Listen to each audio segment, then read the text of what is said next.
खुली है ना?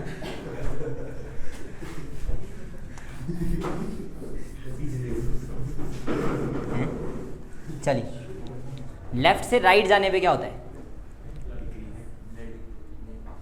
लेफ्ट से राइट, हाँ, इंक्रीज या डिक्रीज? Atomic size decrease. चलिए ठीक है, क्वेश्चन लिखिए। लास्ट नंबर क्या था क्वेश्चन का? अच्छा, ब्लर हो रहा है।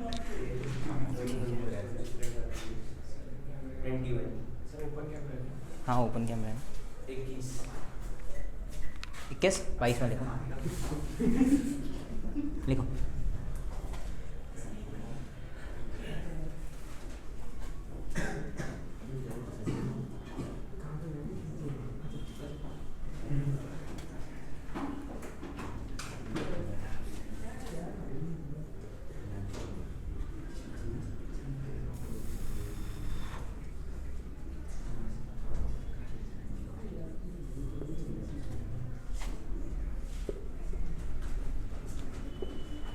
चलो ये 3 करो पहले,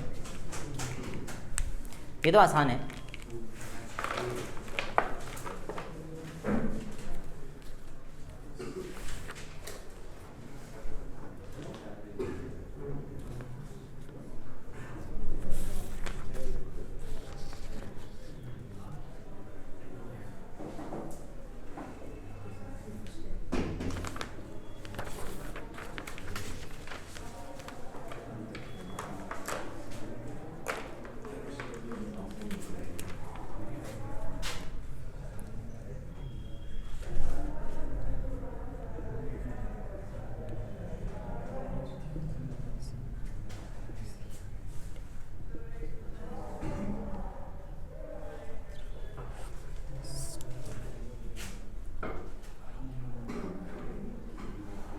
चलिए, वो 3 हो जाएंगे तो ये भी कर लेना। This is the question number 25।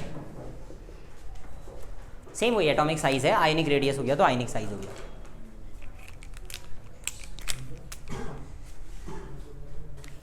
Size के बारे में ध्यान है ना, नेगेटिव चार्ज ज़्यादा हो तो साइज बढ़ता है कम होता है?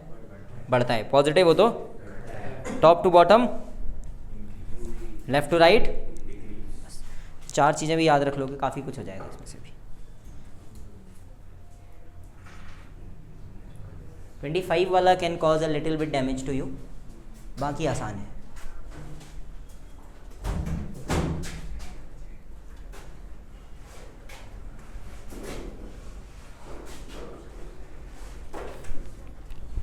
चलिए 20 सेकेंड हो गया होगा।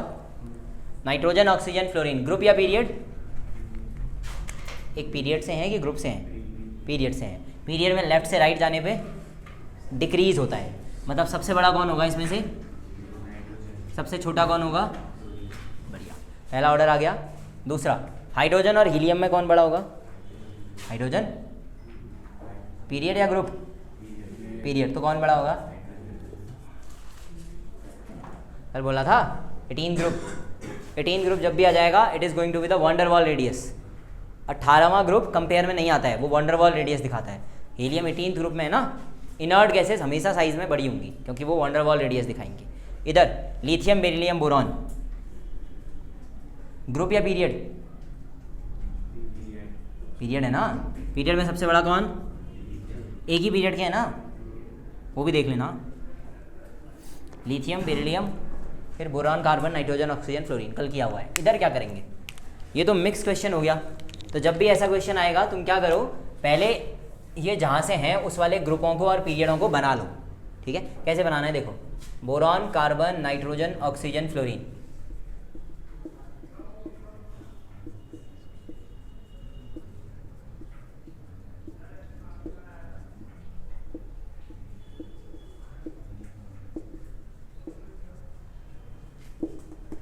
इतना ही है ना। देखो, इसीलिए कह रहा हूँ पीरियोडिक टेबल याद रखनी बहुत ज़रूरी है, वरना तुम्हें पता ही नहीं चलेगा कौन कहाँ से है करके। अब जो जो दिए हैं पहले उनको ढूंढो। आयोडीन दिया है, ब्रोमीन दिया हुआ है, Se ये रहा, सल्फर, Cl, NO, इतने ही है ना। ठीक है, और भी होते तो वैसे देख सकते थे हम, इतने काफ़ी है हमारे लिए। अब पहले चीज़ तो आयंस है ये, तो वो तो बाद में देखेंगे कि आयंस का क्या ऑर्डर होता है। सबसे पहले इन सब में लगाओगे ग्रुप, पीरियड नहीं लगेगा कॉज ये आयंस हैं, आयंस में पीरियड काम नहीं करता, ग्रुप तो काम करता ही है, तो पहले ग्रुप देखेंगे। अब ग्रुप के हिसाब से देखो, आई वाला साइज में सबसे बड़ा होगा कि नहीं होगा, फिर SE और Br वाले होंगे, फिर S और Cl होगा, और फिर नाइट्रोजन, और ये पहला ऑर्डर समझ में आ गया। ये एस पर ग्रुप है, ग्रुप के हिसाब से ये सबसे बड़े होंगे, फिर ये और फिर ये, तो ग्रुप के हिसाब से अरेंज हो गए। अब पीरियड के हिसाब से अरेंज करो। डब्बा तो तुम्हारे पास है ही, देखो आयोडीन सबसे बड़ा हो गया, तो आयोडीन नेगेटिव ही सबसे बड़ा होगा। अब Fe और Br का कंपैरिजन है। Fe में क्या लिखा हुआ है -2, Br में क्या लिखा है, ये दोनों आयोडीन से छोटे हैं। अब इन दोनों में से बड़ा कौन है, जिस पे ज़्यादा नेगेटिव चार्ज है, ये तो हुआ था ना।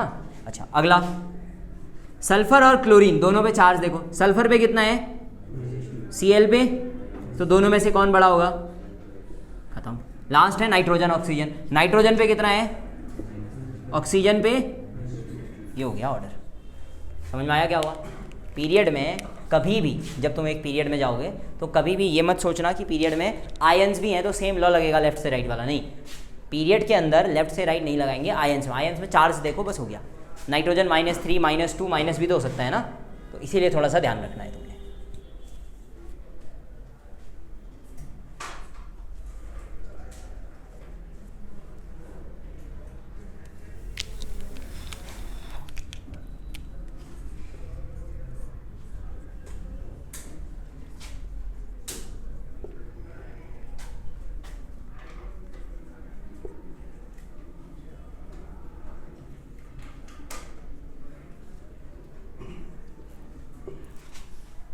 चलो 26 वाला करो।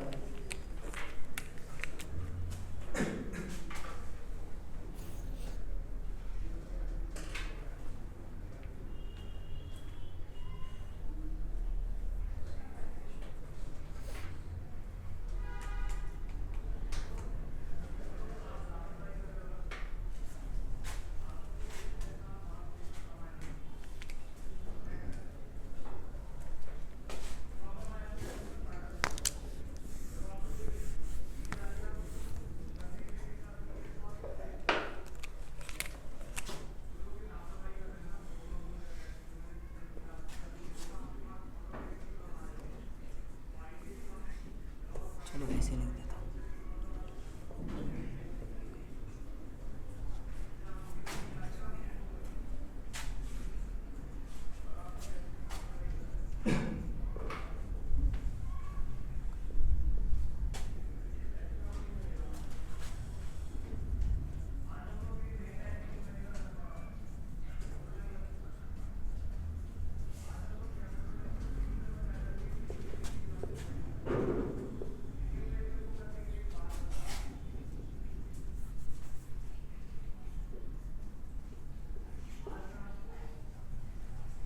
चलिए 27, 28 एंड 29, पहले 26 कर लो फिर।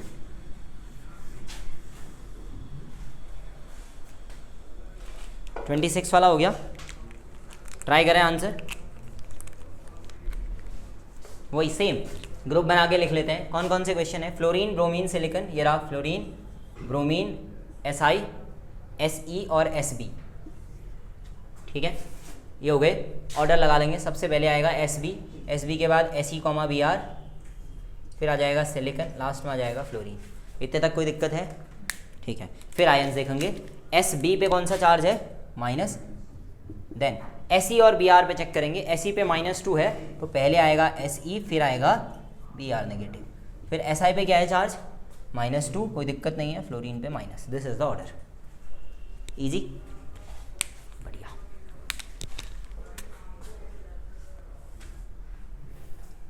Sb, Se, Br, Si, F,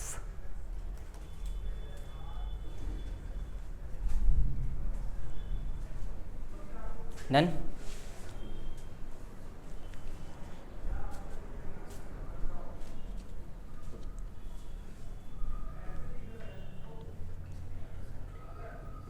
Now go for that one. पहला 27, देन 28, देन 29।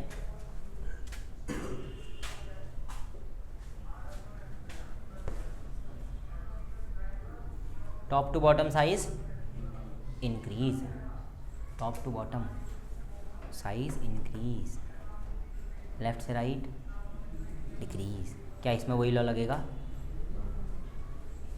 पहले और दूसरे में कौन सा लगेगा? टॉप टू बॉटम विजिबल है, हाइड्रोजन सबसे छोटा, and that's how it will go on. क्या कहते हो? एक ही ग्रुप के हैं ऑब्वियसली। इधर भी सेम ही लगेगा। इधर क्या करें? इधर तो फंस गए।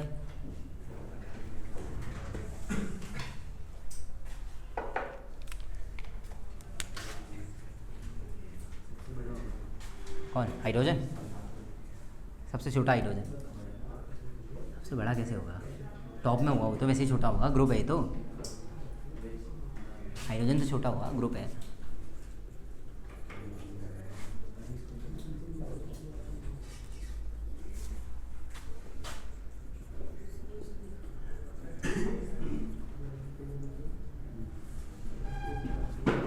यही है ना?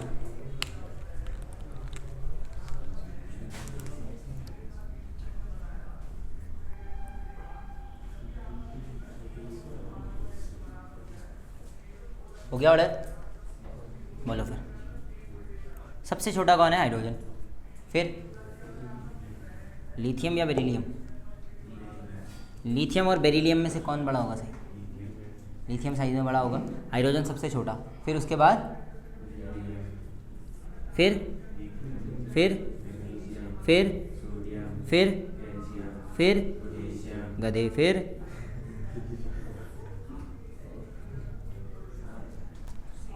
ये चित्र बनाओ। This is an practically calculated atomic radius, जिसको हमने प्रैक्टिकली लैब में बैठ के निकाला और फाइनल आंसर ये आया। समझे? तुम जिस मेथड से जा रहे थे वो बिल्कुल ठीक था, बट एक्सपेरिमेंटली वो बेचारा प्रूफ नहीं हो पाया। ठीक है? और रियल ऑर्डर ये था, तो इसका ये ऑर्डर तुमको याद रखना पड़ेगा, वरना जिस तरीके से तुम जा रहे थे बिल्कुल वही तरीका एग्ज़ाम में यूज़ करोगे और आंसर नहीं आएंगे। तुम्हारा तरीका ठीक था, कोई प्रॉब्लम नहीं थी, बट वो आंसर नहीं है। ठीक है? इसको कहते हैं SN। लुक, फर्स्ट वाले में S और दूसरे वाले में N बनाते हैं। तो this is basically a simple trick called SN। ठीक है? याद रखने के लिए, हालांकि याद हो जाती है, ऐसा कुछ नहीं। These arrows are basically the size. Hydrogen तो है ही छोटा, तो हाइड्रोजन को छोड़ देते हैं। हाइड्रोजन के बाद देखो बेरिलियम से स्टार्ट करेंगे, जो एरो में आता जा रहा है लिखते जाओ। लिथियम, लिथियम के बाद मैग्नीशियम, मैग्नीशियम के बाद आएगा सोडियम, सोडियम के बाद आएगा कैल्शियम, कैल्शियम के बाद नीचे जाना है देखो स्ट्रॉन्शियम पे, तो calcium, then Sr, Ba, then come again to K, then Rb, then Cs। Potassium उन सबसे बड़ा होता है। None? There are a lot of factors affecting this one, इसीलिए एक्सपेरिमेंटली इसका आंसर कुछ और आता है, जो हम सोच रहे हैं वो नहीं। हमें लग रहा होता है ऐसे ऐसे एरो बनता चला जाएगा and it will give the answer, but last में ऐसा नहीं होता है। ठीक है? तो you can remember it is S और N और सिंपली बाई NaCl। ठीक है? NaCl से वैल्यू बदल जाता है, ध्यान रख लोगे। It is an exceptional case. ठीक, ये कॉमन ऑर्डर को फॉलो नहीं करता, और अब लगभग सारे वही करेंगे जो कॉमन ऑर्डर को फॉलो नहीं करते हैं। ठीक है ना? SN समझ में आया? नहीं? ये इधर से इसको भूल जाओ थोड़ी देर के लिए। अब देखो, अब दिखा SN, ZN भी कह सकते हो, SN S। Z ऐसा होता है ना, अभी Z याद रखोगे तो फिर कन्फ्यूजन हो सकता है, इसीलिए S याद करता है। ये S देन N, और बीच में ये तिरछा खींच देना ऐसे। ज़बरदस्ती वाला नहीं बनाओ ताकि एग्ज़ाम में कन्फ्यूज़न ना हो। ठीक है? ठीक है ना? हो जाएगा? बढ़िया। ये साथ में बना लेना डायग्राम। ज़रूरी नहीं है ना पूरा पूछे तुमसे हो सकता है इसी का पूछे, फिर ये पूछे, ये पूछे, ये पूछे, इन तीनों का पूछ ले, तो एटलीस्ट पता होना चाहिए इन तीनों का ऑर्डर क्या बनेगा। तो सबसे छोटा साइज़ में lithium, then magnesium, then K। कुछ भी पूछ सकता है ना इनके बीच में से उठा के। सपोज ये पूछ ले BE CA SR और K, तुम तो कहोगे सर SR इससे नीचे था तो SR का साइज़ बड़ा होगा, बट SR का साइज़ छोटा होता है। BE उसके बाद CA फिर SR फिर K होता है। देखो BA से भी बड़ा होता है K, तो अगर K कहीं भी आ गया तो इस सेकंड वाले से ज़्यादा बड़ा होता है। सिंपल। समझ में आया? तो इसीलिए क्वेश्चन ये फंसाता है थोड़ा सा। ऑर्डर हो गया ना? बढ़िया। अब आएंगे एक्सेप्शनल बिहेवियर वालों की तरफ। नॉर्मली हम लोगों ने पढ़ दिए हैं यहाँ के सारे। अब देखो 29 तक हो गए ना। Now coming to the 30th one. देखो क्वेश्चन नंबर 30 इज,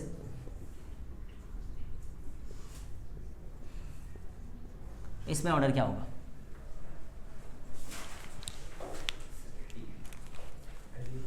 विजिबल ना? ये कौन सा है, समझ में आ रहा है कौन सा ग्रुप है? कौन सा वाला है ये? नहीं, ग्रुप नंबर कौन सा है ये? Third one. पहला क्या था? हाइड्रोजन वाला, फिर बेरिलियम वाला, फिर यही तो आता है। इसके बाद फिर आगे जा सकते हैं।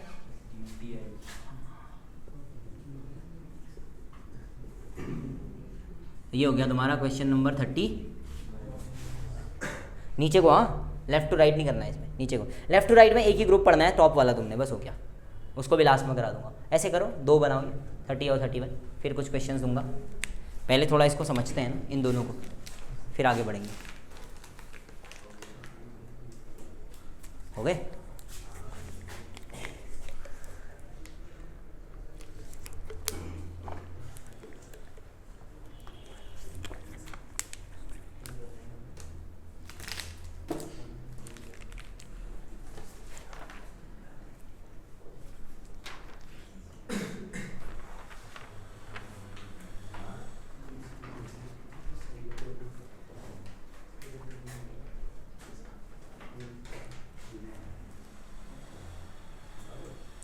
डन।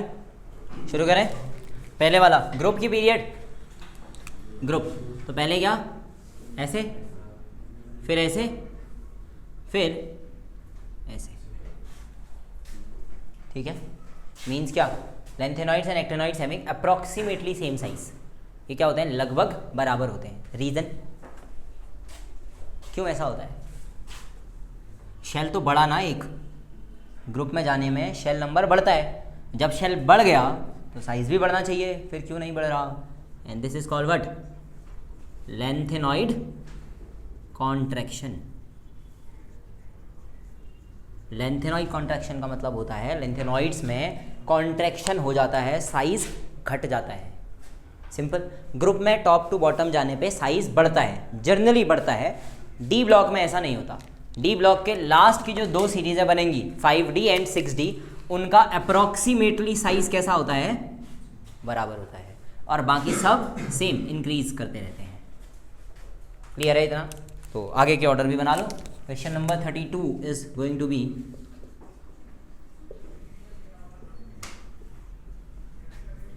इसके बीच में जो छूट रहे हैं कर लोगे ना?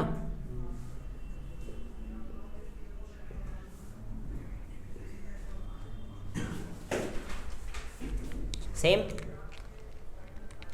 हो गया, सिंपल है। देखो ये फिर बराबर, ये फिर बराबर, इजी। सबका रीजन लास्ट में क्या है? Lanthanoid contraction.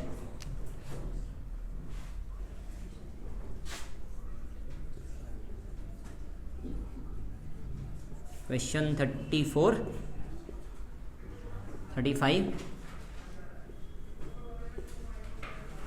हाँ इन दोनों को भी करो, 34 एंड 35।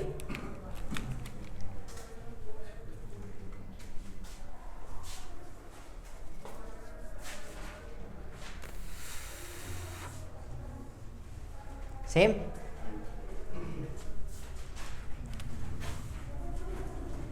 ठीक है इतना?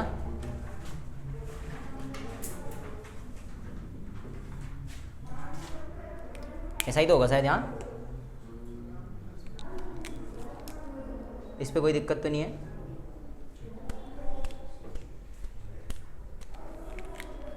इधर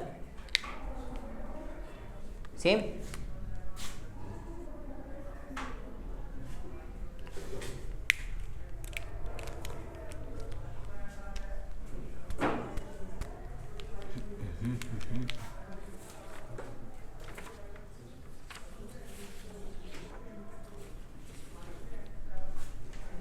हो गया यहाँ तक? बढ़िया।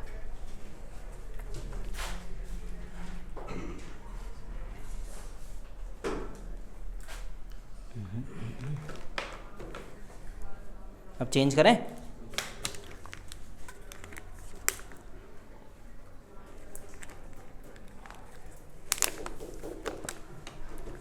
अब देखो प्रॉब्लम कहाँ पर होती है, ध्यान से सुनना, ठीक है। लेंथेनॉइड कॉन्ट्रैक्शन लगने की वजह से एक्टेनॉइड और लेंथेनॉइड का साइड हो गया था बराबर, यहाँ पर एक्टेनॉइड कॉन्ट्रैक्शन भी काम कर रहा है। अब एक बात बताओ, लेंथेनाइड के बाद 14 एफ आए होंगे, 14 एफ आए होंगे, उस 14 एफ के बाद ये एच एफ आया होगा कि नहीं आया होगा?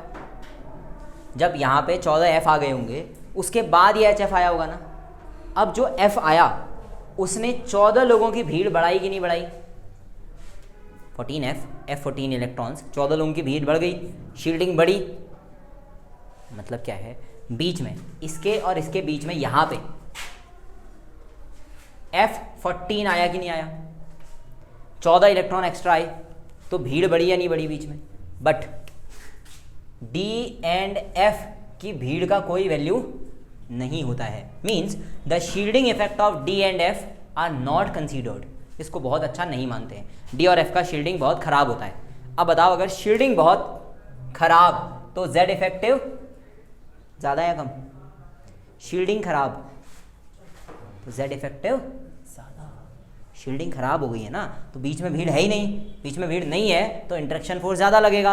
अब अगर Z इफेक्टिव ज़्यादा तो बोलो इसका साइज नॉर्मल से कम होगा कि नहीं होगा? जितना हम लोग एज्यूम करके चल रहे हैं वो इस 4F14 या जो भी F14 यहाँ पे आएगा उसकी वजह से कम होगा कि नहीं हो जाएगा? शील्डिंग बढ़ गई, शील्डिंग कम हो गई, Z इफेक्टिव बढ़ गया। इसको दोबारा सुनो, देखो शुरू से सुनना आराम से। HF से पहले लेंथेनम है, लेंथेनम और HF के बीच में 14 F के इलेक्ट्रॉन आ गए हैं और उन F की शील्डिंग लगभग ख़त्म होती है, किसी काम के नहीं होते हैं वो शील्ड करने के लिए। अगर वो शील्डिंग नहीं कर पा रहे हैं तो Z इफेक्टिव बढ़ जाएगा, Z इफेक्टिव बढ़ेगा तो न्यूक्लियस किनारे वाले इलेक्ट्रॉन को ज़्यादा खींचेगा, तो ऑटोमेटिकली HF का साइज़ कम हो जाएगा जितना हम सोच रहे हैं उससे। और अगर HF का साइज़ घटा तो this HF becomes approximately equal to zirconium, और ये लेंथेनॉइड इफेक्ट यहाँ काम करने लगता है और यहाँ से सारे ऑर्डर क्या हो जाते हैं? Constant, like this. इस पे फिर डिस्कशन करेंगे, समझ गए? So this trend is followed out all the periodic table concluding the D block 1 but not in this one. यहाँ पे F14 नहीं आया था लेंथेनॉइड के लिए, इसीलिए ये ऐसा ही रहेगा। इसके बाद लेंथेनॉइड कॉन्ट्रैक्शन काम करेगा। यहाँ पे हम लिख देते हैं एक्टेनॉइड कॉन्ट्रैक्शन, दोनों ही डी ब्लॉक के कॉन्ट्रैक्शंस हैं, लेंथेनॉइड एंड एक्टेनॉइड कॉन्ट्रैक्शन। इतने वाले में तो लेंथेनॉइड एक्टेनॉइड दोनों काम करते ही हैं पहले वाले में, बट बाद वाले में ऑर्डर ये होता है। तो इस ऑर्डर को अगर नॉर्मली तुमने बनाना हो ना, पूरे पीरियोडिक टेबल के साथ बना सकते हो डी ब्लॉक में। ये क्वेश्चंस कर लिए, इसको मिटा के पूरा डी ब्लॉक का बना लूँ एक बार। इसीलिए मैं कह रहा हूँ कि पीरियोडिक टेबल याद होगी तो you can easily go through these examples, elsewhere तुम्हें समझ में ही नहीं आएगा कौन से ग्रुप की बात चल रही है। इसीलिए मैंने पहले दिन से कहा है कि तुम्हें सारा पीरियोडिक टेबल का एलिमेंट याद होना चाहिए, ठीक है? तो एक बार पूरी पीरियोडिक टेबल देख लो। वैसे इसको छोड़ सकते हैं अभी के लिए, पहले वाले में लिख देता हूँ, बाकियों में छोड़ देंगे।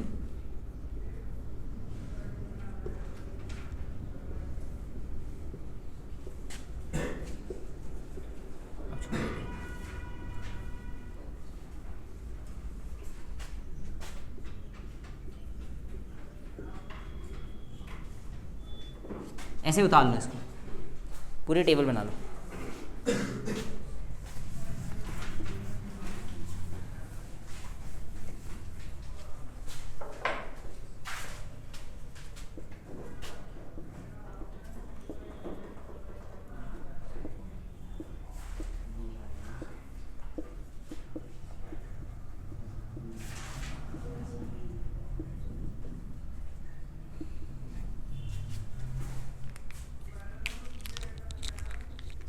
डन। साइज पहले वाले में ये, फिर ये, फिर ये बराबर। इसके बाद वालों में सब में ये, लेकिन ये और ये, ठीक है? यहाँ से लेंथेनॉइड कॉन्ट्रैक्शन लगेगा तो HF का साइज जो हम सोच रहे हैं उससे थोड़ा छोटा हो जाएगा और वो लगभग इसके बराबर हो जाता है। And this is because of the 4F electrons in between, ठीक है? F का शील्डिंग बहुत कम होता है, Z इफेक्टिव ज़्यादा होता है, Z इफेक्टिव ज़्यादा, साइज घट जाता है। सब में सेम, ये फिर ये, फिर ये, देन ये, ये देन ये फिर से बराबर,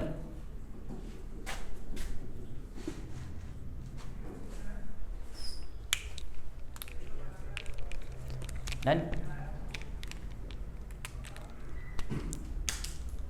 अगर इनको क्वेश्चन भी मान लिया जाए तो 40-50 तो पहुंच ही जाएंगे हम आराम से, ठीक है। अभी एक ही में रखते हैं, कोई दिक्कत नहीं है।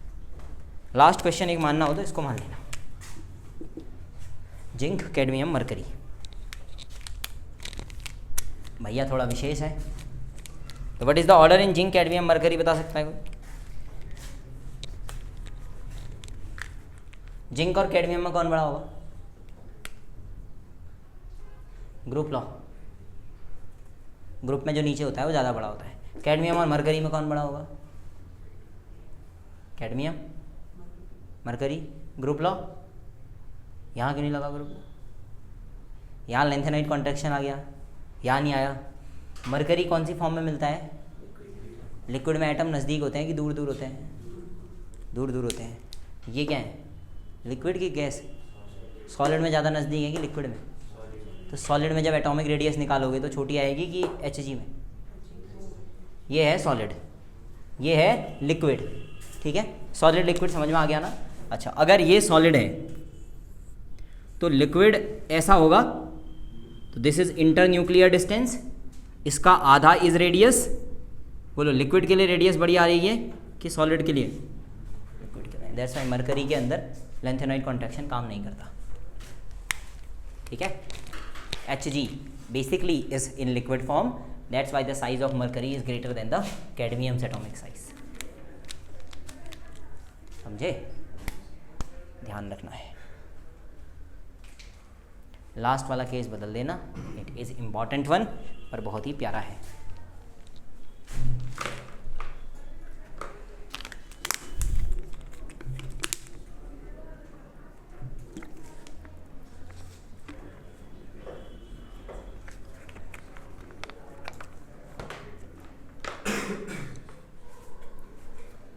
हो गया। अब एक एनसीईआरटी ने जो दिया हुआ है, एनसीईआरटी ने तो बेसिकली क्या ही दिया है, एक ही ऑर्डर पढ़ना है तुमको, हटा दो ना। पीरियड टेबल तो याद है, बना ही लोगे इसको। ये है अगला क्वेश्चन। इस ग्रुप के लिए अलग से विशेष ध्यान देने की आवश्यकता है तुमको कि इस ग्रुप में साइज, ये पीरियड में साइज का क्या फ़र्क पड़ेगा। क्या है, क्या है? शीशे विशे की बोतल है क्या कुछ? अच्छा, क्या है क्या? कुछ नहीं। अच्छा, क्वेश्चन नंबर कितना है ये वाला? Question number 36, 37। अरे ऐड कर 36 और 36, ठीक है। बीच में इतनी सारी खड़ी लाइनें बनाई हैं, किसी को भी क्वेश्चन बैलेंस करके लिख देना अगर ज़्यादा हो रहा होगा तो, ठीक। चलिए, अब ये है पूरा का पूरा 3D सीरीज़ और इसका अलग से लिखा हुआ है, that's why you have to know the 3D series, ठीक है। 3D सीरीज़ जानने से पहले कुछ सिंपल सी चीज़ें मुझे ये बताओ कि Z इफेक्टिव का साइज़ पे क्या फ़र्क पड़ता है। अगर Z इफेक्टिव बढ़ेगा तो साइज़ पे क्या फ़र्क पड़ेगा, सिग्मा बढ़ेगा तो साइज़ पे क्या फ़र्क पड़ेगा। ये दो चीज़ें मुझे बता दो, फिर आगे बढ़ेंगे।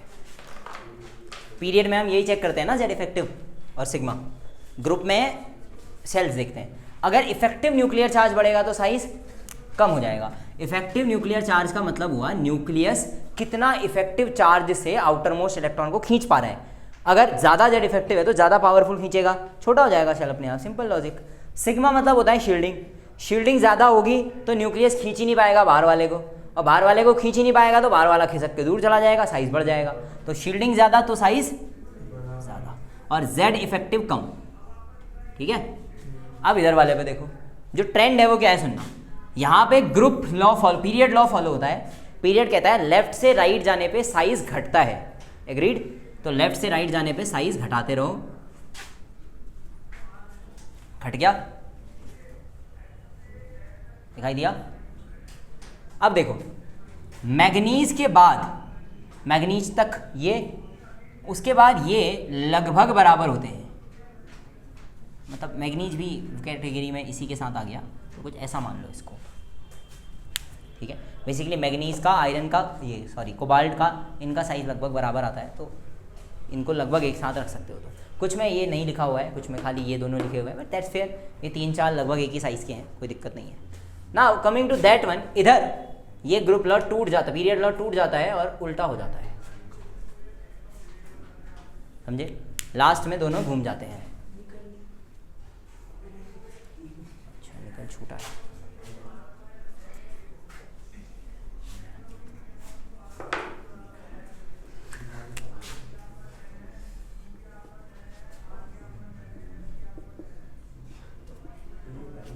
अब ठीक है।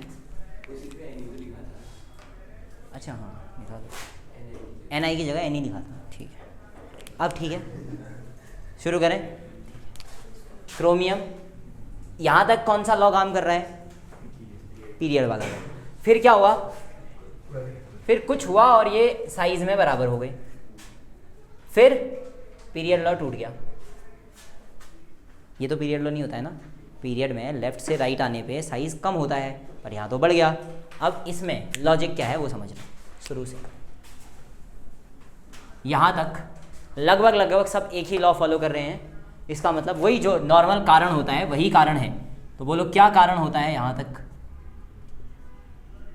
Z इफेक्टिव डोमिनेटिंग है, और अगर Z इफेक्टिव डोमिनेटिंग फैक्टर है, सिग्मा डोमिनेटिंग नहीं है, तो Z इफेक्टिव अपना इम्पैक्ट डालेगा, और जैसे जैसे यहाँ को जाओगे एक एक प्रोटॉन तो बढ़ ही रहा है सब में, तो उस प्रोटॉन का इफेक्टिव चार्ज बढ़ जाएगा, इफेक्टिव चार्ज बढ़ेगा तो साइज कम होता चला जाएगा।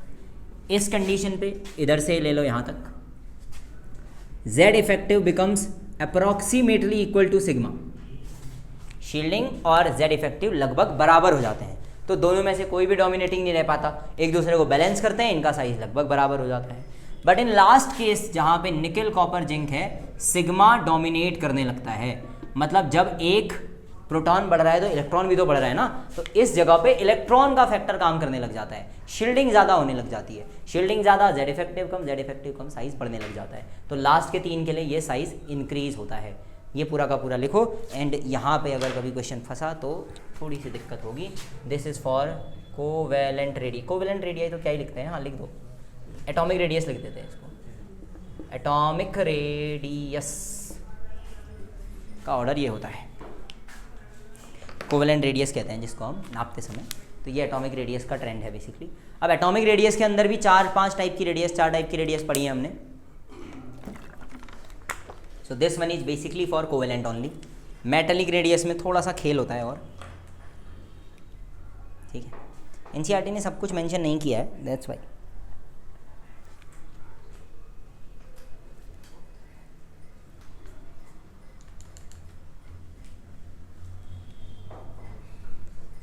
ठीक है, हो गया। देखो if you will go for the NCERT तो उसमें एक चीज़ मिलेगी तुमको, यहाँ तक ये लगभग ऐसा ही हो रहा, ठीक है। तो you can also go by this method also, इसको भी फॉलो कर सकते हो, ठीक है, क्योंकि नॉर्मली इनमें डिफरेंस होता है थोड़ा सा, वैसे तो इनमें भी होता है थोड़ा सा, अप्रॉक्सीमेटली बराबर नहीं होते हैं। एनसीईआरटी के हिसाब से दिस वन इज़ ट्रू, ठीक है, तो इसको भी फॉलो कर सकते हो, कोई दिक्कत नहीं है। इसमें इतना मुश्किल है नहीं, तुम्हें क्या याद रखना है, फेकोनी, बस, ठीक है, और फेकोनी के बीच के साइन इक्वल कर देना, बस हो गया। इससे पहले कॉमन, इसके बाद के कॉमन, तो ये याद रखने में भी आसान हो जाता है। तो you just have to remember फेकोनी, इन दोनों के बीच का साइन बराबर कर दो, बाकी सब चेंज कर दो, ऐसा भी होता है। डन। तो ये है बेसिकली एटॉमिक रेडियस, जिसमें हम कोवेलेंट वाला पोर्शन पढ़ रहे थे। अगर मैं इसी को मेटेलिक रेडियस कर दूं, एक एटॉमिक रेडियस मेटेलिक रेडियस भी तो होती है ना, तो अगर मैं इनको मेटल्स कंसीडर करके करूंगा तो भी यही ऑर्डर है, बस ये बदल जाता है। मेटेलिक रेडियस मैग्नीज की क्रोमियम से ज़्यादा होती है, ठीक है, तो मेटेलिक रेडियस का ऑर्डर ये होता है। अगली लाइन में मेटेलिक रेडियस करके इसको कर लो। This is going to be question 38 और 39, 37, ठीक है, 38 37 जो भी है वो डाल दो, ठीक है। This is basically for metallic बना, मेटेलिक रेडियस का ऑर्डर ये होता है, लगभग सेम है, क्रोमियम मैग्नीज के बीच में चेंज आ जाता है, बस।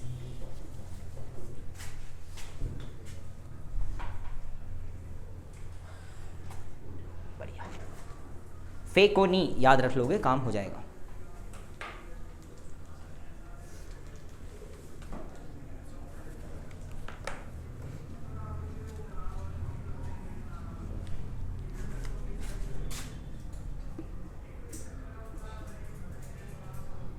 कितने हो गए? 39।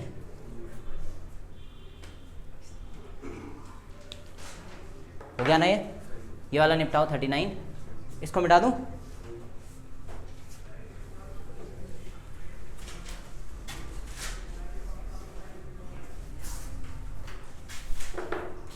एक और कर लो वैसे, क्लोरीन सोडियम रुबीडियम निकल कॉपर जिंक, अभी पढ़ा है, चलो कोई बात नहीं, पढ़ा है अभी, पर लिख लो निकल कॉपर जिंक। लो ये दो ख़त्म करो, 40 हो गए, बहुत है इतने। क्लोरीन सोडियम रुबीडियम निकल कॉपर जिंक।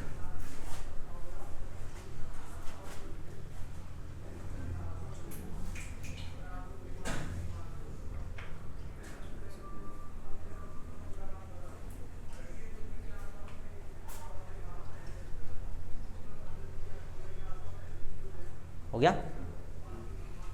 आसान है, इतने डिफिकल्ट थोड़ी है। अब तो सब आता है तुमको इसमें। डन।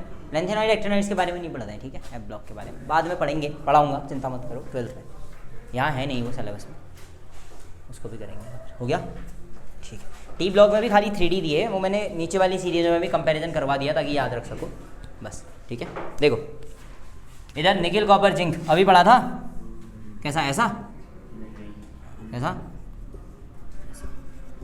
अभी था ना एक्सेप्शनल वाला 3D में, तो ये वही है। इसमें क्या होगा? क्लोरीन सोडियम का तो कंफर्म है क्योंकि they belongs to a same period. Sodium rubidium तो ग्रुप के हैं। डन। ये तो ग्रुप में नीचे आता है ना, तो ये साइज में बड़ा होगा इससे, और ये में कंपैरिजन करेंगे तो सोडियम बड़ा होगा क्लोरीन से। सिंपल, ठीक है। ये दो किससे हैं? ग्रुप से, वो पीरियड से। ये किससे हैं? ठीक है। कल मिक्स वाले 2 क्वेश्चन किए थे शायद हमने ना, मिक्स वाले आ गए थे कि और करने हैं? वो आ गए थे ना, ठीक है। 1-2 तो आज भी किए वो आयन वाले में भी। डन।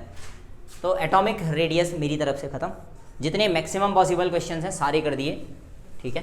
अब इसके अलावा और कोई क्वेश्चन अगर तुम्हें आता है, मिलता है कहीं पे, तो आराम से सॉल्व कर सकते हो उसमें, ठीक है। जितने एक्सेप्शंस या फंसाने वाले क्वेश्चन हो सकते थे लगभग सारे कर दिए हमने, ठीक हो गया। सेकेंड हेडिंग डालिए, आयोनाइजेशन एनर्जी या आयनाइजेशन पोटेंशियल। आयोनाइजेशन एनर्जी या आयनाइजेशन एंथैल्पी या आयनाइजेशन पोटेंशियल। आयनाइजेशन एंथैल्पी या आयनाइजेशन पोटेंशियल, कुछ भी बोल सकते हो। आयनन विभव या आयनन ऊर्जा कहते हैं इसको, ठीक है।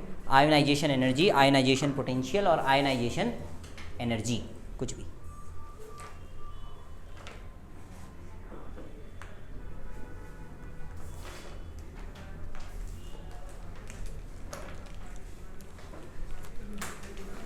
हो गया?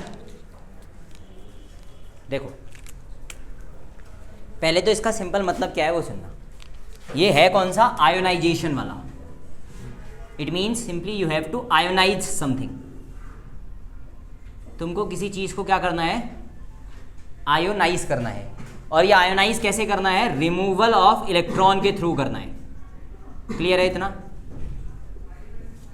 तो you just have to remove 1 electron, 1 और 2 और 3 वो बाद में डिसाइड करेंगे, but you have to remove some electron. अब जो रिमूवल ऑफ इलेक्ट्रॉन होना है वो ऑब्वियसली सबसे बाहर वाली शेल से होगा। It means removal of electron from outermost cell.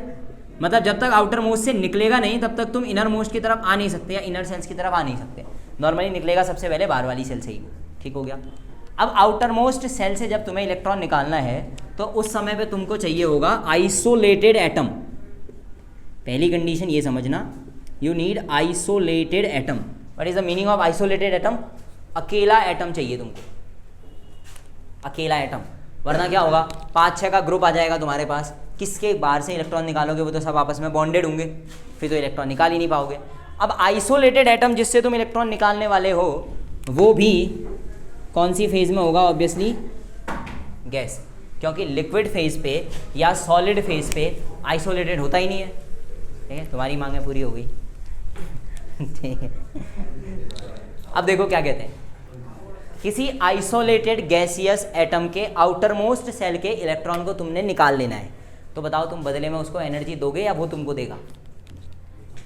तुम किसी से कुछ ले रहे हो तो बदले में तुम उसे दोगे कि वो तुमको एनर्जी देगा? तुम ही दोगे ना। किसी के घर गए, उससे कुछ लेके आ रहे हो तो बदले में पैसा तो तुम ही दोगे। तो if you want to remove some electron from that particular thing you have to pay something, और या तुमको उसको कुछ देना पड़ेगा। तो द एनर्जी रिक्वायर्ड, और you are going to give the energy that particular atom, so the energy required to that particular atom, किस चीज़ के लिए? टू रिमूव वन इलेक्ट्रॉन या to remove electron from outermost shell of an isolated gaseous atom, उसी energy को कहते हैं ionization energy. तो आयनाइजेशन एनर्जी कुछ नहीं है, किसी एटम के आउटर मोस्ट सेल से इलेक्ट्रॉन निकालने के लिए जो एनर्जी तुम उसे देते हो उसे आयनाइजेशन एनर्जी कहते हैं। क्लियर है इतना? अब सुनना ध्यान से, अगर किसी का इलेक्ट्रॉन निकालना बहुत आसान हो तो उसको ज़्यादा एनर्जी देनी पड़ेगी कि कम? ऑब्वियसली कम। अगर किसी के आउटर मोस्ट सेल से इलेक्ट्रॉन निकालना मुश्किल हो तो ज़्यादा एनर्जी देनी पड़ेगी कि कम? बहुत ज़्यादा। सिंपल चीज़ है कि कोई अपना घर नहीं बेच रहा, तुम्हारा मन हुआ खरीदना ही है पर वो बेचना ही नहीं चाह रहा, तो ज़्यादा पैसा देना पड़ेगा कि कम? और कोई कह रहा है कि अब तो खंडेरी हो गया, बेचना ही है बस, कैसे ही निकल जाइए, उसको ज़्यादा देना पड़ेगा कि कम? Simply all those metal, all those elements who want to remove their electron from outermost shell, उनसे इलेक्ट्रॉन निकालना बहुत आसान होता है। थोड़ी सी एनर्जी दो, इलेक्ट्रॉन निकल जाएगा। अब ध्यान से सुनना, जिस कंपाउंड या एलिमेंट के लिए, जिस भी एलिमेंट के लिए आयनाइजेशन एनर्जी ज़्यादा है, इलेक्ट्रॉन निकालना मुश्किल है, वो स्टेबल होगा कि अनस्टेबल? एक सिंपल चीज़ से जो, अगर वो अनस्टेबल होता तो दे नहीं देता तुमको इलेक्ट्रॉन। स्टेबल है तभी तो नहीं दे रहा electron. One thing is unstable in nature, electron देने के बाद स्टेबल हो जाएगा तो वो तुमको देगा कि नहीं देगा इलेक्ट्रॉन? सीधे दे देगा, लो भैया ले जाओ। अब बदले में एनर्जी भी कम लेगा। तो आयनाइजेशन एनर्जी से केवल ये पता नहीं चलता कि आयनाइजेशन जल्दी होगा कि कमज़ोर तरीके से, ये भी पता चलता है स्टेबल था कि नहीं था। जैसे एक सिंपल सा क्वेश्चन सुनना, हाइड्रोजन और हीलियम दो एटम है तुम्हारे पास, हाइड्रोजन और, बताओ किसकी आयनाइजेशन एंथैल्पी ज़्यादा होगी? सिंपल, ध्यान से सुनना, हाइड्रोजन आयनाइजेशन एंथैल्पी का मतलब है इलेक्ट्रॉन निकालना किस में से आसान है, जिसमें से आसान है उसकी आयनाइजेशन एंथैल्पी कम होगी। ज़्यादा किसकी होगी ये बताओ?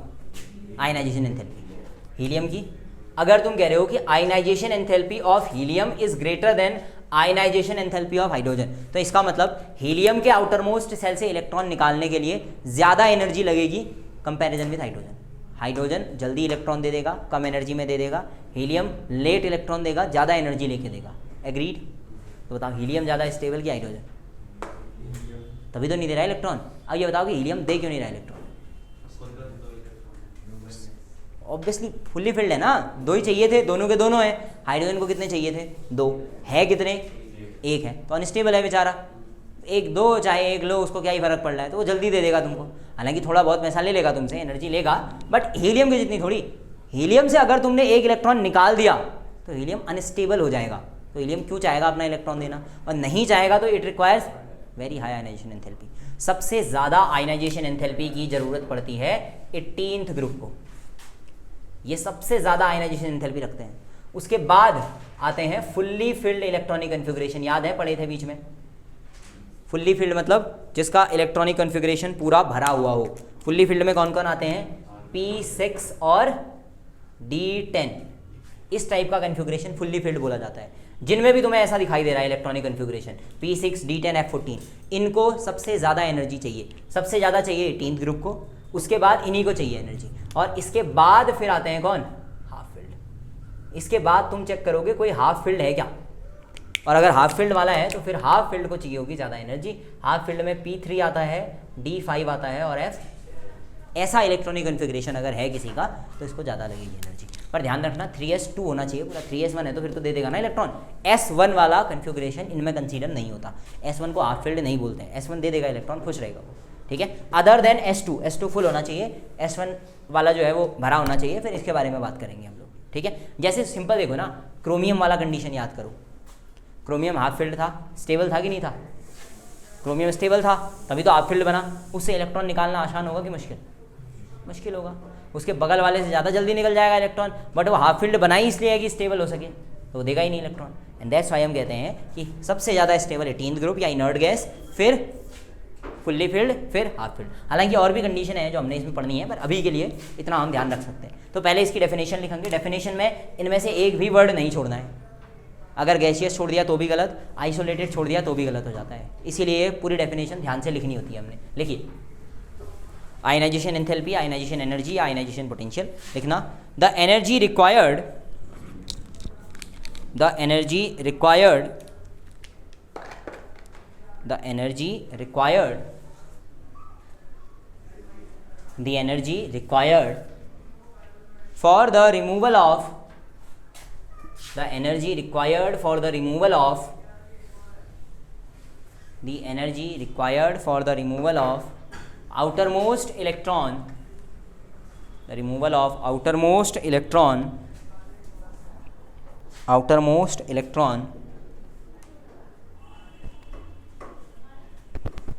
from an isolated gaseous atom, from an isolated gaseous atom, from an isolated gaseous atom, from an isolated gaseous atom। Suppose करो कि ये जो हैं ये भैया हैं सोडियम, और सोडियम ऑब्वियसली सॉलिड स्टेट में होता है, तो इसका आउटर मोस्ट इलेक्ट्रॉन तो तुम निकाल सकते नहीं हो, ठीक है। ये हो गया सॉलिड। अगर तुमने इसका आउटर मोस्ट इलेक्ट्रॉन निकालना है तो क्या करना पड़ेगा? पहले गैस बनानी पड़ेगी बेचारे को। कैसे होगा? नहीं तो एनर्जी देनी पड़ेगी गैस निकालने के लिए। तो हमने सोडियम को कई सारी एनर्जी दे दी, इतना गर्म कर दिया कि ये गैसियस फेज में आ गया। ऐसे यही होती है ना गैसियस फेज, जिसमें सोडियम के एटम दूर दूर चले जाएं। तो एक बात बताओ, सोडियम को सॉलिड से गैस बनाने के लिए मैंने एनर्जी दी होगी कि नहीं दी होगी? दी होगी ना। तो वो बताओ, जो एनर्जी सॉलिड को गैस में बदल देती है उसे क्या कहते हैं? हीट या energy which is required to convert a solid into its gaseous phase, उसे क्या कहते हैं? Sublimation energy. तो ये हो जाएगा delta H sublimation, heat of sublimation या एंथैल्पी ऑफ सब्लिमेशन। सॉलिड का गैस में जाना क्या कहलाता है? सब्लिमेशन। कैम्फर एग्जाम्पल पढ़ा होगा तुमने इसका, नेफ्थलीन कैम्फर है ना। अब ये आ गया गैस। इस गैसियस एटम में से ये सोडियम भैया को पकड़ो, एक अकेले एटम को। तो क्या ये गैसियस आइसोलेटेड एटम है हमारा? इस गैसियस आइसोलेटेड एटम के अंदर घुसते हैं थोड़ा सा। So this one is the nucleus, ये सेल है इसकी। तो ये क्या है? सोडियम की सेल है। अब बताओ सोडियम का इलेक्ट्रॉनिक कॉन्फ़िगरेशन कितना होता है? सोडियम का इलेक्ट्रॉनिक एटॉमिक नंबर कितना होता है? 11। तो ये 2 इलेक्ट्रॉन हो गए भैया के पास, फिर कितने हो गए? 8 इलेक्ट्रॉन ये हो गए। ठीक हो गया। अब इसके पास, इसके बाहर आउटर मोस्ट सेल जिसको हम कहते हैं, उसमें कितने इलेक्ट्रॉन हैं? 1 इलेक्ट्रॉन है। अब ये सीधा 1 इलेक्ट्रॉन तो तुमको देगा नहीं, तो तुमने क्या करना पड़ेगा? तुम इसको थोड़ी सी क्या दोगे? एनर्जी दोगे बाहर से। और जैसे ही तुमने ये एनर्जी दी, ये इलेक्ट्रॉन का क्या हो जाएगा? रिमूवल हो जाएगा। This electron will be removed out. और जैसे ही ये इलेक्ट्रॉन बाहर आ जाएगा, ये सोडियम प्लस बन जाएगा। क्या? ये जो सोडियम प्लस बनाने के लिए ये एनर्जी तुमने इस सोडियम को दी, इसी को क्या कहते हैं? आयोनाइजेशन एंथैल्पी या energy. The energy required for the removal of outermost electron from an gaseous isolated atom, it is called ionisation energy. ये बना लो, ठीक है। It is not so difficult, easy है, ठीक है। इससे ज़्यादा मुश्किल तो होता है इलेक्ट्रॉन गेन एंथैल्पी और द इलेक्ट्रॉन एफिनिटी। ये तो आसान है, सिंपल सी चीज़ है। तुम किसी भैया से मांग रहे हो इलेक्ट्रॉन, तो बदले में कुछ तो देना पड़ेगा। जो दिया तुमने एनर्जी, वही है ये। अच्छा, इसके साथ साथ ही एक और क्वेश्चन का आंसर देते रहना। जब तुम किसी को हीट देते हो तो उसको एंडोथर्मिक रिएक्शन बोलते हैं कि एक्सोथर्मिक बोलते हैं? एंडोथर्मिक की एक्सो? तुम हीट दे रहे हो, इट इज़ एंडोथर्मिक। एक्सो में तो रिलीज होती है। तो ये जो आयनाइजेशन एंथैल्पी है, it is an endothermic term कह सकते हो इसको। रिएक्शन होती तो ठीक ही है, एंडोथर्मिक ही कहते हैं, but is an term which is an endothermic in nature, है ना। आयनाइजेशन एंथैल्पी या आयनाइजेशन प्रोसेस जो होती है, ये एंडोथर्मिक होती है। ये तो MCQs के लिए हो गया, मतलब एंडोथर्मिक वाला याद रखना।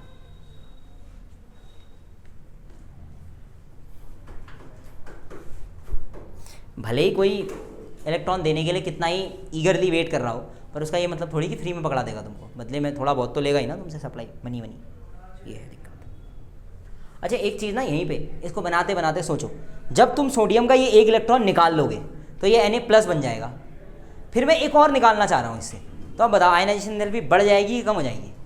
मतलब और एनर्जी देनी पड़ेगी कि कम में मान जाएगा? अब मतलब जैसे मैंने पहला इलेक्ट्रॉन निकाल लिया, कुछ एनर्जी दे दी, मान लो 20 किलो जूल दे दी, अब मुझे दूसरा चाहिए इलेक्ट्रॉन, मैं कह रहा हूँ यार एक और दे दो अंदर वाला निकाल के, तो अब मुझे ज़्यादा देनी पड़ेगी, कम देनी पड़ेगी, कि बिना दिए भी मान जाएगा? ऑब्वियसली ज़्यादा। अब देखो ना, जैसे मैं एक निकाल दूँ, अब तो स्टेबल हो गया ना वो 2,8, अब क्यों देगा वो? अब तो फुल्ली फील्ड में चला गया वो, अब तो कहेगा भैया बहुत ज़्यादा चाहिए मेरे को। अच्छा मान लो मैंने बहुत ज़्यादा भी दे दी, वो भी ले लिया, अब मैं कह रहा हूँ एक और, अब और ज़्यादा, मतलब सक्सेसिवली जैसे जैसे इलेक्ट्रॉन कम होते चले जाएंगे आयनाइजेशन एंथैल्पी बढ़ती चली जाएगी, ज़्यादा ज़्यादा एनर्जी देना पड़ेगा। सिंपल है, तुम किसी के घर गए, ठीक है, तुमने कहा कि अपने को घर खरीदना है, उसने घर दे दिया तुमको, अब तुम कहोगे बगल का खेत भी मुझे दे दो, अब वो प्राइस बढ़ा देगा उसका ऑब्वियसली। फिर तुमने कहा और चीज़ें भी चाहिए साथ साथ में, घर का सामान भी दे दो, वो उनको भी बढ़ा के बेचेगा तुमको। सिंपल थिंग, जब तुम कंसेक्यूटिवली आगे बढ़ोगे वो प्राइस बढ़ाता चला जाएगा, दैट इज़ एनर्जी बढ़ती चली जाएगी। एक और सिंपल लॉजिक से समझो, जब ये पहला इलेक्ट्रॉन निकल जाएगा ना, तो इसके पास प्रोटॉन ज़्यादा और इलेक्ट्रॉन कम होंगे कि नहीं होंगे? तो अब प्रोटॉन ज़्यादा बढ़िया तरीके से खींच पाएंगे ना। पहले 10 प्रोटॉन 10 इलेक्ट्रॉन, पहले 11 थे तो 11 प्रोटॉन 11 इलेक्ट्रॉनों को खींच रहे थे। अब जैसे एक इलेक्ट्रॉन चला गया, इलेक्ट्रॉन 10 ही बचे, 11 प्रोटॉन है, अब वो ज़्यादा पावर से खींचेंगे, अब निकालने में ज़्यादा एनर्जी लगेगी। मान लो एक और निकाल दिया, जैसे तुमने एक और निकाला, अब प्रोटॉन अभी भी 11 हैं, इलेक्ट्रॉन 9 ही बचे हैं, अब तो खींचने में और ज़्यादा ताकत लगा रहा है वो, तो तुम्हें निकालने में और एनर्जी देनी पड़ेगी। इसको कहते हैं सक्सेसिव आयनाइजेशन एंथैल्पी। और जैसे जैसे तुम एक एक स्टेप आगे बढ़ते चले जाते हो, the ionisation enthalpy value increase करता चला जाता है। जैसे इसको IE1, IE2, IE3 लिखते हैं, तो IE1 का वैल्यू सबसे कम होता है, IE2 उससे ज़्यादा होता है, IE3 उससे और ज़्यादा होता है। क्या सब जगह ऐसा होता होगा? ऑब्वियसली नहीं। जैसे एक सिंपल एग्जांपल नियॉन का ले लो, नियॉन हाईली स्टेबल होता है, तो नियॉन के आउटर मोस्ट सेल में कितने इलेक्ट्रॉन होते हैं? 8 होते हैं। पर सपोज करो मैंने इसका पहला इलेक्ट्रॉन निकाल दिया एनर्जी देके, दूसरा निकालने में ज़्यादा एनर्जी लगेगी कि कम? कम। अब तो बेचारा अनस्टेबल हो ही गया है, अब कहेगा ले जाओ यार, अब साथ के साथ ले जाओ, क्या दिक्कत है? समझ में आया लॉजिक? इसके पास 8 इलेक्ट्रॉन फुल थे, fully filled electronic configuration, the most stable electronic configuration. तुमने एनर्जी देके एक निकाल के तोड़ दिया उसका स्टेबिलिटी, अब तो बेचारा कहेगा हो गया यार, अब तो तोड़ ही दिया, लेके जाओ। समझ में आया? मतलब एक आदमी ने बढ़िया सा घर बनाया और तुमने फर्श खरीद लिया नीचे से, और तुम कह रहे हो अब ऊपर का रख के क्या ही करोगे? And that is happening here. Stable electronic configuration वालों के साथ कंडीशनें थोड़ा बदल जाती हैं, ठीक है? इनमें क्या होता है, पहला इलेक्ट्रॉन निकालना मुश्किल होता है, फिर थोड़ा आसान हो जाता है वो, ठीक है? कल करेंगे trends and factors affecting the ionisation enthalpy. चलिए।